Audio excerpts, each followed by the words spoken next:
Probably looks like those Aquarium are in breeding colors again. Well, that's because that big mass of little things next to them is another brood of babies. These guys just keep it going. I guess this guy down here is going to have a cousin pretty soon. Aish, cichlids. All right, sit back and don't look away from the screen because we got a ton of updates in this video. We are touching everything, and I have huge news, huge good news. That is, if you like to make giant custom fish tanks, then stay tuned for that. But let's go over a couple updates real quick, and then I promise I won't make you wait to the end. We'll get into that big news, and in fact, I'll take you out there and show you what's going on. All right, you probably hear it. Something's not right with the 600. Let's take a look. Okay, this was going to be the next video, but I am not done with all the repairs yet. So why does the 600 look like this? Why is the water level down? Why is there an FX6 there? Well, the liner has a leak in the sump. The crappy Ponskins liner, that is. So what do we have to do? Well, we got to get temporary filtration on here. We got to keep the fish and everybody healthy. And we got to start building new filters. So I'm not done yet, but I will show you what I've got going out there. And I will do, it's all going to be captured in a video. So a whole DIY building sump filtrations. And then we'll get, of course, in that video, we'll get it installed on the tank and we'll tear all this out. And yeah, we'll check it out. All right, the 750. As you saw beginning of the video, the Aquarium have babies again. Craziness. They just don't stop. And there's an update on the plants. Yeah, the cichlids, they're winning. They just refuse to have these sword plants. They are just mauling them. So, brutal. 3,000 gallon had these swords with these things with Severum. They didn't care, but in the 750, they are not having it. So at any rate, I need to figure out something else to plant there. I'd still like to have something there, so see if I can't find something that is more cichlid proof than an Amazon sword. And we'll do a little fix up in there and get that done. And who knows, maybe we'll have some more baby Aquariums to go with this guy.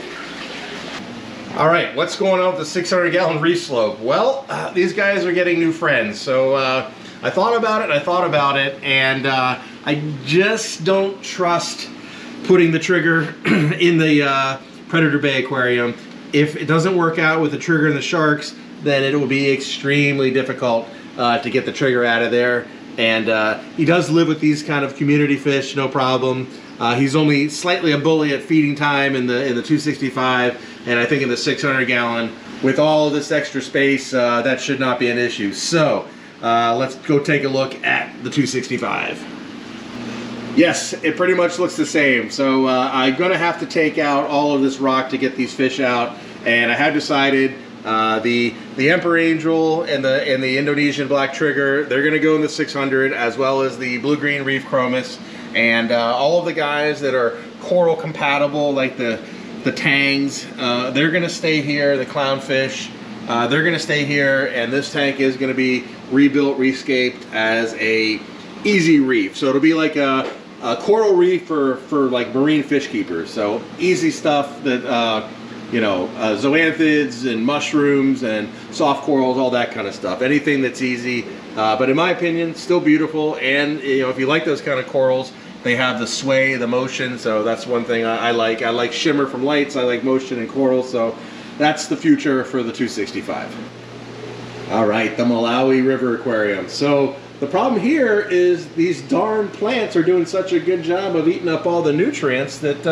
I don't get a chance to scrape the glass anymore. There just doesn't seem to be a need to. I mean, there's a little bit of algae on there, but it looks good to me. I can't really tell when I'm looking at it unless I get close and check on it. So yeah, I miss my time with the razor blade. Of course, I'm being facetious because I don't miss that at all. So I am loving this tank right now. So just a peaceful, bright African cichlids with all of their plants and all of the vegetable filtration doing its job, kicking butt, really growing. So that's exactly what I hoped would happen, and it's nice to see the tank continuing to mature. Just, man, at this point, it's just cruise control with this aquarium. You know, sometimes I wish something would go on so I'd have something to tinker with, but fortunately I got a lot of other tanks for that. So in the meantime, yeah, the 125 Malawi River, just cruise control with these guys, just growing up these Mbuna, and yeah, just letting the tank mature. Well, I guess I can't scrape the glass as much, but at least I can feed the fish. That's always fun. see. Oh yeah. Those Turkana jewels, that red is amazing. Of course the blue and the yellow is not bad either. Everybody munching down. Actually, just tried some new vegetable pellets with these guys from Extreme. Or actually, I'm sorry, they're from Northvin. And yeah, they're liking those as well. This is kind of their midday snack. Oh yeah, I love that guy. Okay, what are we doing outside? Well, technically, we won't be outside for long because everything you see in front of you here to the end of the house is going to be part of the new Aquarium Basement Annex. So we are going to be 20 feet out from the house out here, and we are going to be 35 feet down all the way to the end. And this is going to be our new 20 by 35 foot basement annex. Obviously, the tractors will need to be moved, but the contracts are signed and the work starts on the Monday after Thanksgiving. So now we have the problem is we have to figure out what are we going to do with all this space. I mean, I guess we could build a 35-foot long aquarium. I don't know. We'll see. We'll see what happens. I think we have a few options. I do love these Mbuna and Turkana jewels, but who knows? Maybe out in the annex may have to build something for bigger African cichlid fish. Who knows? We'll see. I got some ideas. Oh, I'm going to be busy. You can tell. There's going to be a lot of building going on here pretty soon. Oh man, these guys are beautiful. All right, well, let's let these guys finish their meal and we will head over and check out the flooded forest. All right, where do I start with the flooded forest? Well, let's just start with the discus. Getting big, looking beautiful. I think they're liking their flooded forest home, as well as we're building up the schools of neons and rummy nose. All the ones we got to restock, they seem to be going well. I haven't seen any problems. Seems to be roughly the same amount, best I can tell. And you might notice it is a little bit darker in the aquarium. Well, that's because the water lettuce and the hyacinth has been taking off. You know what? Let me take you inside up top and I'll show you what I'm talking about. All right, yeah, that solid carpet of water lettuce is proof that it is going crazy. Even the water hyacinth over there is doing great, which is awesome because that's not an easy thing to grow inside. I mean, when they say full sun for water hyacinth, which is these guys over here, they're not kidding. They really do need full sun, but it's getting it done. You know, we have the light coming through just the air, so there's, you know, doesn't have to penetrate it, you know, any water. It's not too far, so it is pretty strong. But as you can see, it is grown in thick. So I foresee some of this water lettuce being transported to some other vegetable filters in the near future. But that does bring me to the issue with the aquarium, where it is quite dark in here. It's kind of cool. It's definitely a jungle sort of mysterious look to it, but it's probably a little darker than I would actually want it to be. But it is having the desired effect. It is killing off the hair algae. If you look on all the wood, it's dying off. I have not pulled any hair algae out at all. This is just, it's being deprived of nutrients and light, and it is all dying off. So the tank is balancing out nicely, which is awesome. But I probably am gonna have to, you know, rehome some of those water lettuce, just let a little more light in there. You know, like I said, it looks pretty cool like this, but it probably needs a little more light to set these guys off. But it is definitely doing its job. I would say I'm gonna call this a success, a big time success. And we're gonna answer the age-old question of how long do water lettuce roots get? They get, I don't know, so far at least a foot, I would say. You know, this is a 31-inch tall tank, and we have some down here. So man, it's maybe more like 16 inches. But that's something to keep in mind on too, because obviously you gotta leave some room for the fish. But they seem to love it. They like going in and out of the roots and everything. So in fact, let me put some food in there, and we'll see how they just get right up in there and they grab it right from in between the plants.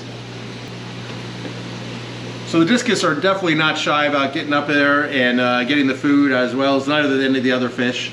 So the roots for now, they're good. We're basically just adds to the flooded forest jungle effect.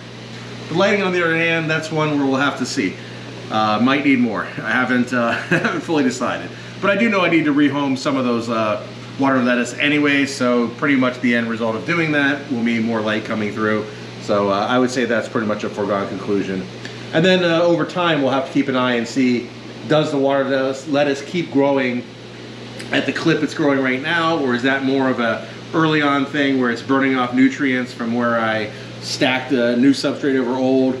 We'll have to see how that shakes out, but you know, that's kind of the case with all these tanks. With nature tanks, vegetable filtration, you're working with nature, you have to kind of ebb and flow with what's going on. It's difficult to just, you know, look or water test your way to knowing exactly what's going on with the water chemistry at all times. So I find the easiest way is certainly just to you know, react to what you're seeing in the aquarium. Spend time with your tank, pay attention to what's going on, and usually it'll pretty much tell you if it's, you know, healthy or not healthy, needs this, needs that. You know, you can pretty much read the tea leaves, so to speak. Oh, look at this beaut over here. Oh man.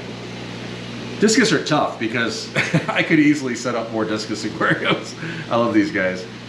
I've even had the crazy idea of what would be like a 3,000 gallon discus aquarium. It would be insane. You know, discus and geos. That would be an awesome combination in my book. And of course, the vegetable filtration here is doing great. That one little sprig of pothos is growing out the back, growing out the front.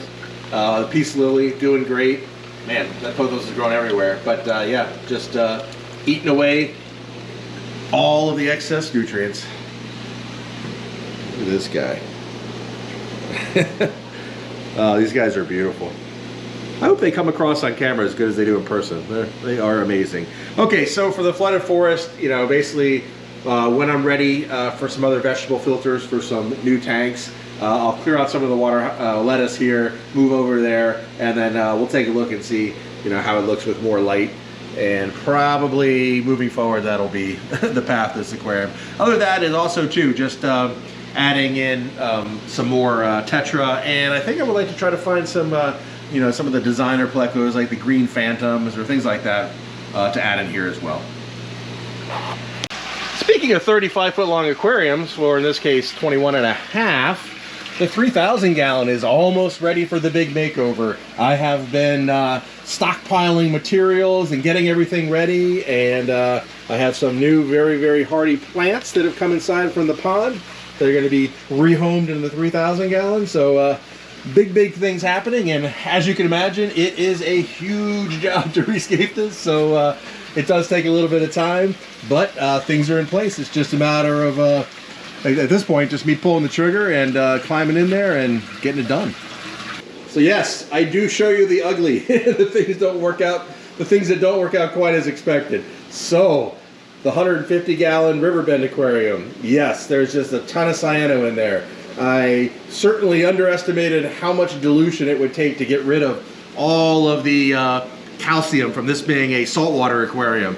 So there's definitely continuing to feed the cyano, and it looks awful. So there's going to be changes here. So I started stocking this aquarium, and ultimately I was sort of doing a miniature version of the 750. So I have Von Rio Tetra, and there's albino Hecules in here. So all those fish can go into the 750 because I have other plans for this. So this aquarium and the future DIY aquarium over there are going to be in this space here, and this is going to be my Central American section. So that tips a little bit what's happening with this aquarium, and it's going to be in combination with the 315 gallon that I'm building. So I was trying to shoehorn everything into the new 315, and then I was like, wait a minute, I can just use both these aquariums, get all the fish I want, and have them done comfortably and not have to worry about aggression with the fish or space issues. So all these guys, and I don't know, since the camera came out, the albino Hecule, they just went into the caves, but I will maintain this hardscape. So I'm obviously going to keep diluting the water and keep working to get rid of the calcium and get the aquarium straight, and then I will be rescaping a little bit in terms. Well, I'll be rescaping in terms of the plants and everything.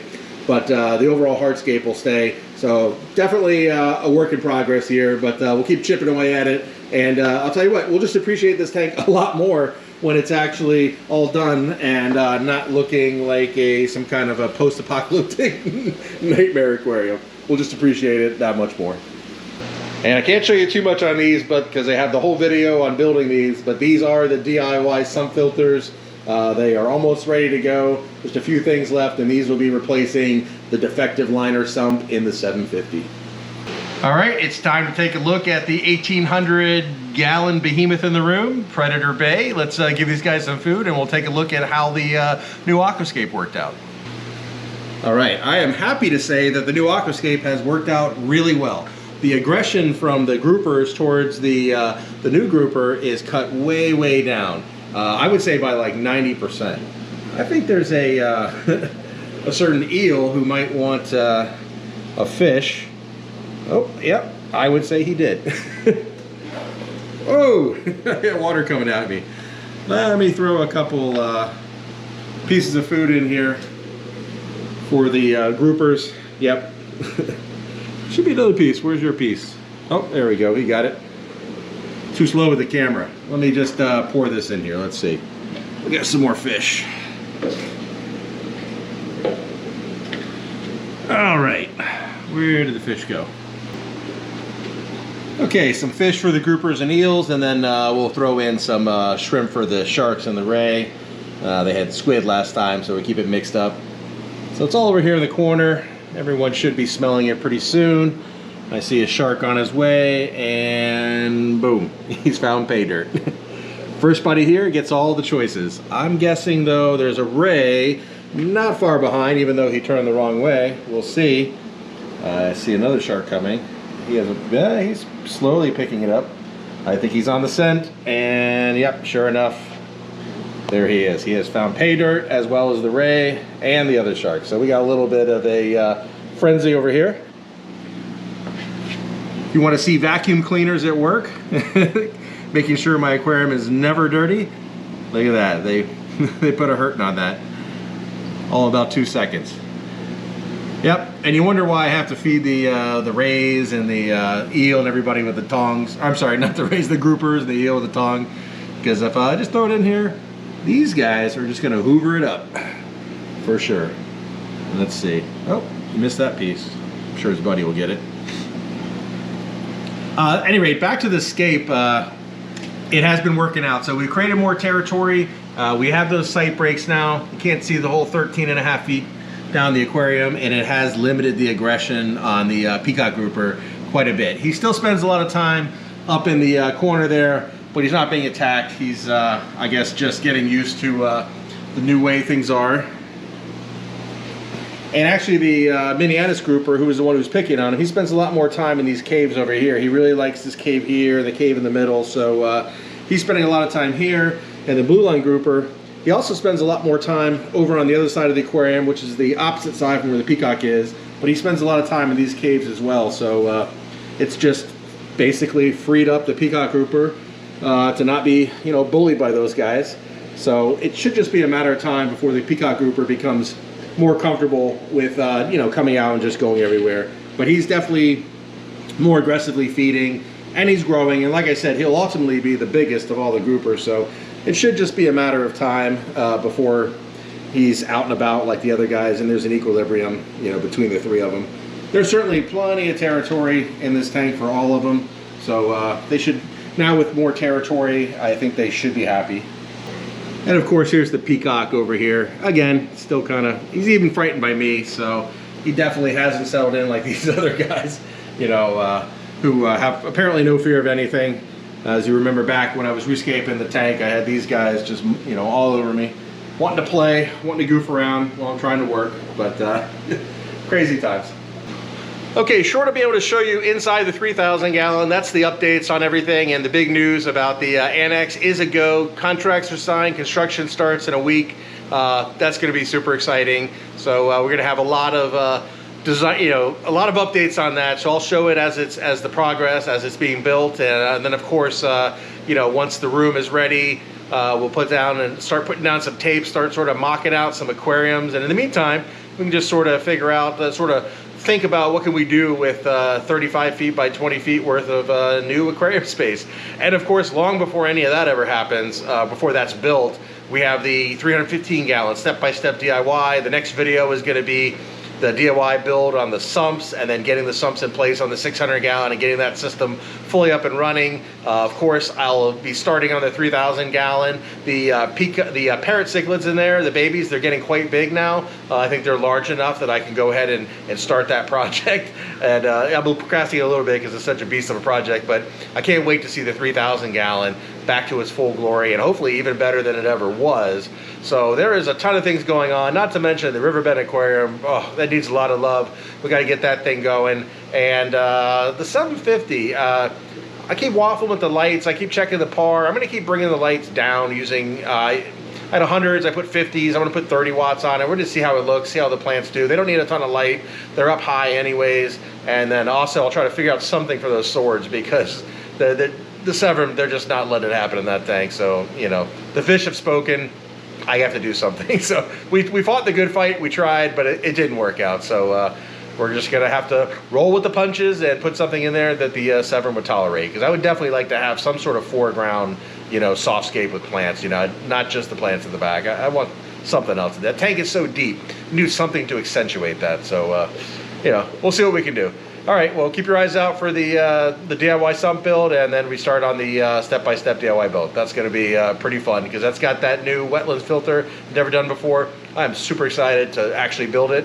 I've got it in mind. I've jotted down on paper. I think it'll work. I really feel confident that it's going to be an awesome filter, and I can't wait to start building it, as well as the whole tank itself. All right, thanks for watching. See you guys soon.